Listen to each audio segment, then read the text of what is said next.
Daddy's Home 2 is directed by Sean Anders, and it stars Mark Wahlberg, Will Ferrell, and also brings in Mel Gibson, John Lithgow, and it also brings back Linda Cardellini.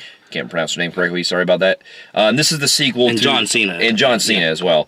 And this is the sequel to the comedy from 2015, Daddy's Home 1, directed by the same guy, Sean Anders. And basically, in this sequel, we deal with Brad and Dusty, who are played by Mark Wahlberg, or I'm sorry, Will Ferrell and Mark Wahlberg, respectively. They are basically dealing with having to take care, trying to basically raise their kids since, basically they are following their characters from the first film, and in this time they are going to spend time together for Christmas, and while at Christmas time they decide to invite their dads to come in. Basically the girls, they discover that the kids kind of want, a bigger Christmas thing. They feel like it's been, over the years, they've been kind of separated or had to take turns. They decide to bring everybody together on a Christmas vacation.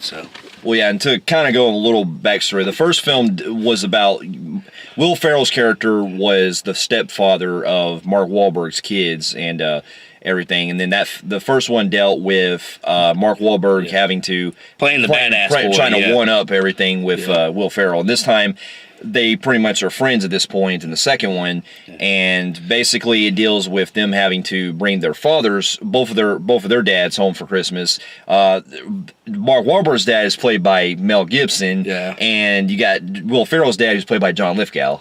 Now, and a little backstory on the first one, we just kind of discussed the plot about, that was when they first met, Mark Wahlberg and Will Ferrell, kind of just one up each other. That one, I didn't think it was bad. I was kind of just thought it was kind of average. Yeah. And it just, it wasn't terrible, but I thought it was more forgettable.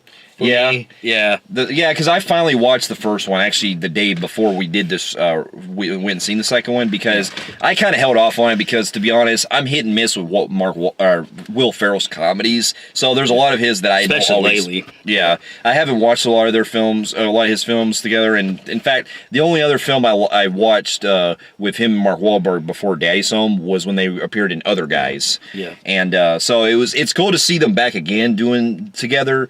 It's just that I kind of avoided it for a while because I was just not really wanting to. I just didn't really take the time for it. But when I watched it, I get what you're saying. I watched it, the first one, I was kind of like, this is okay at best, but it's really just forgettable. It has its heartfelt moments. It's got some chuckles in there, but I could kind of forget about it. Yeah. Now, at this one, what got me curious was that Mel Gibson really and John Lithgow were brought in to play their dads, basically. Yeah. And it's great to see Mel Gibson come back into movies again, because the guy has been on a hiatus for a while, and I think as of last year, since he directed and starred in, he directed Hacksaw Ridge last year, he's made like a really big comeback. Yes, and I also got to say that unlike the first one, failure on this attempt, this one actually brings a more Christmassy feel to the film.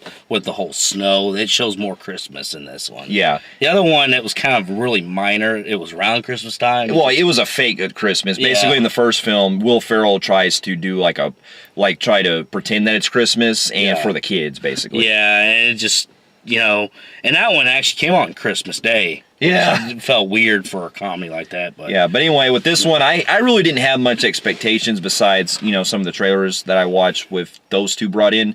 Because I'm also great to see John. I'm also I like seeing John Lithgow come back into movies too after a long time.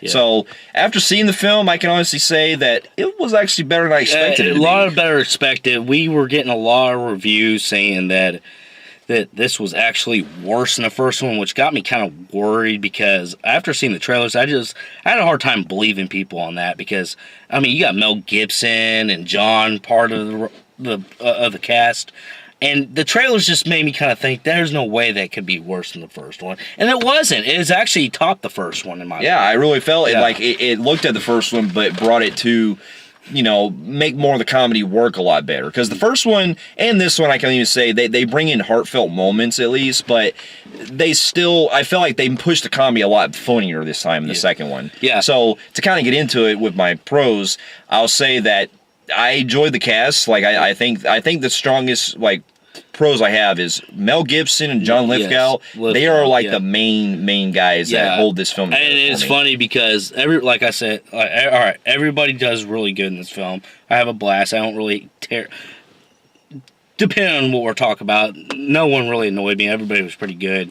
That being said, Mel Gibson and John really steal the show. Mel Gibson really is the best in this. Yes. Especially whenever you look forward to him being paired up to like Will Ferrell or somebody, and you're gonna fucking laugh. Yeah, like because he's got that hardcore, criminally hardened, almost raunchy biker dad, and man, and he's not politically correct of what he's allowed to say in a PG-13.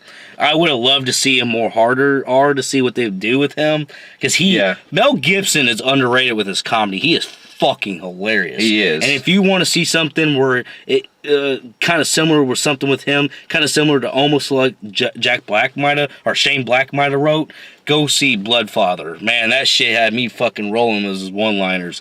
Man, and I just wish he could have used that same tone with this. But that was a hard R, so they couldn't. But what he was given, I enjoyed it, man. Yeah, I do. Awesome. And the same thing goes for John Lithgow. I think John Lithgow really had a lot of funny moments, especially when him and Will Ferrell are having their thing going on. Yeah, the little kiss. Yeah, kissing and then each other. you have like the weird thing that he's doing when he's out in the when he gets in that snowball fight and shit like that. This one you also get to see Will Ferrell finally had a kid with the girl with the what's her face Linda, and then you get to see Mark Wahlberg, because you remember at the end he gets with a new girl and she used to date John Cena, so now Mark Wahlberg's got a stepdaughter in this one, and she's more like your snotty because Mark Wahlberg's girl in this is like, she's kind of reminds me of like a Russian type woman. I think she was French. Yeah, or something, like a model.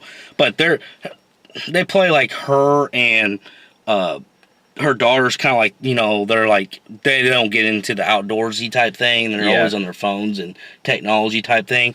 And John Cena's like the hard ass, but you expect the daughter to be kind of like the stepdaughter to be kind of like a bitch. So that's another thing too, is that what I do like also too, at least with both movies, is that while the comedy can be hit and miss with Mark Wahlberg and Will Ferrell in both movies, I did feel like both movies they have great chemistry like they did in other guys. Here I felt like their comedy worked a lot better in this one, like, at least than the first one, because the first one, they still had it there, but I felt like the writing just wasn't on par. It wasn't. It wasn't as really funny like I thought it was going to be. Yeah, this one I thought they worked it a little better, and they had a better script to work with. I felt like. Yeah. So and they were able to add more to the story in this one instead of your generic father versus stepfather thing. Yeah, because we also add to this. Yeah, because one of my biggest strong highlights is that we get to see the banter back and forth between.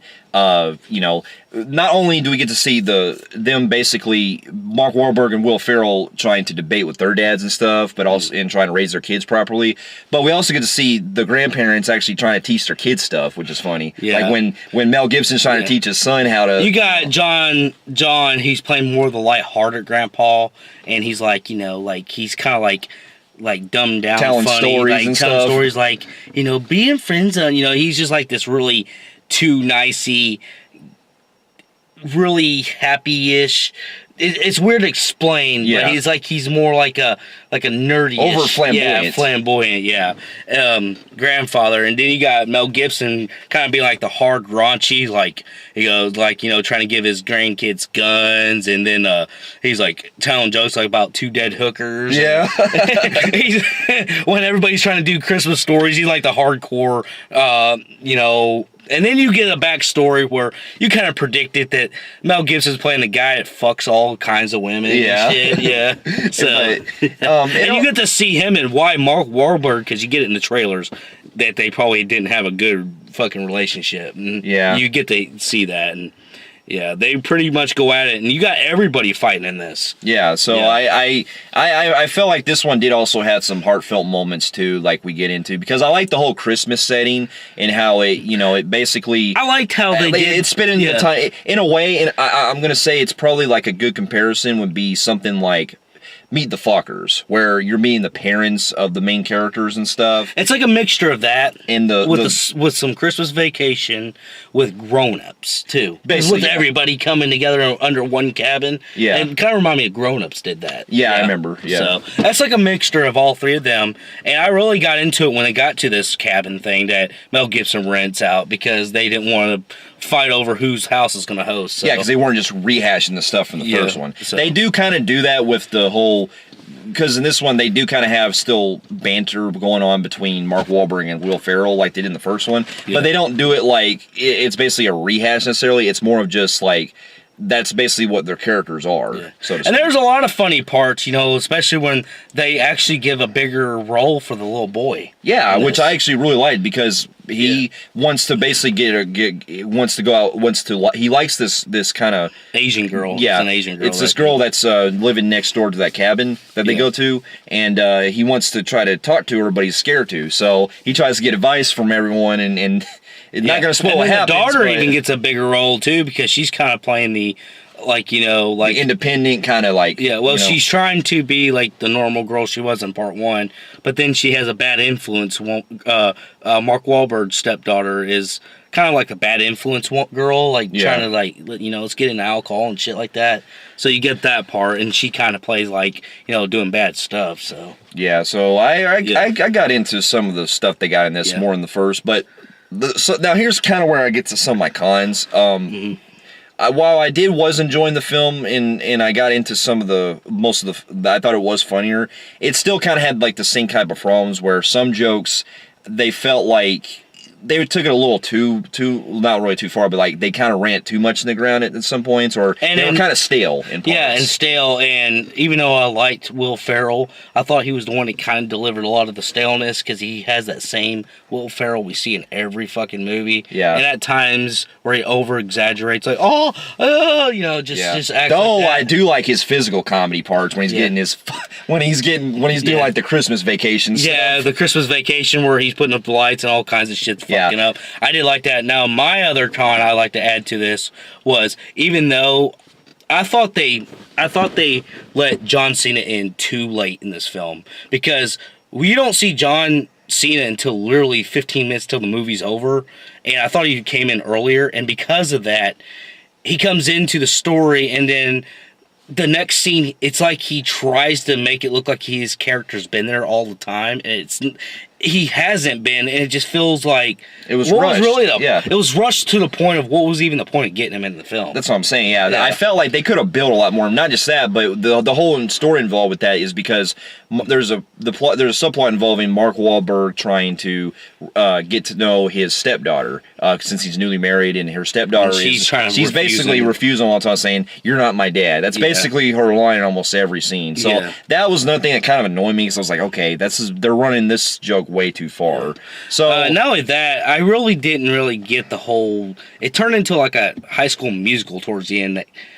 It didn't bother me too bad, but it really just didn't really. Yeah, we won't go into detail. It kind of reminded me of one of those films that you ever seen those comedies. Usually comedies do this, where they're like pretty much almost over the film, and they do something for the fans, the audience, that doesn't make any sense to the movie. Yeah. And it's like they're really singing to you type thing instead of being on par with the movie. That's what it kind of felt like. And I just, I really didn't really care for that. I guess singing. I mean, it was all right. It just felt out of place. Yeah, I could see where you're coming from. Yeah.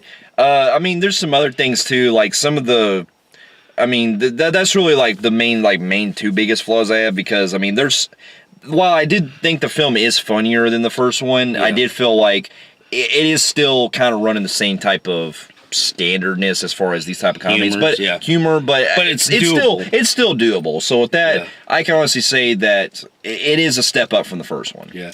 And with that said, I'm going to give Daddy's Home a 7 out of 10. I'm the same way. I'm going to give this one a 7 out of 10 as well. And for those of you who have also seen Daddy's Home 2 and also the first one, let us know in the comments of what you thought about it as well.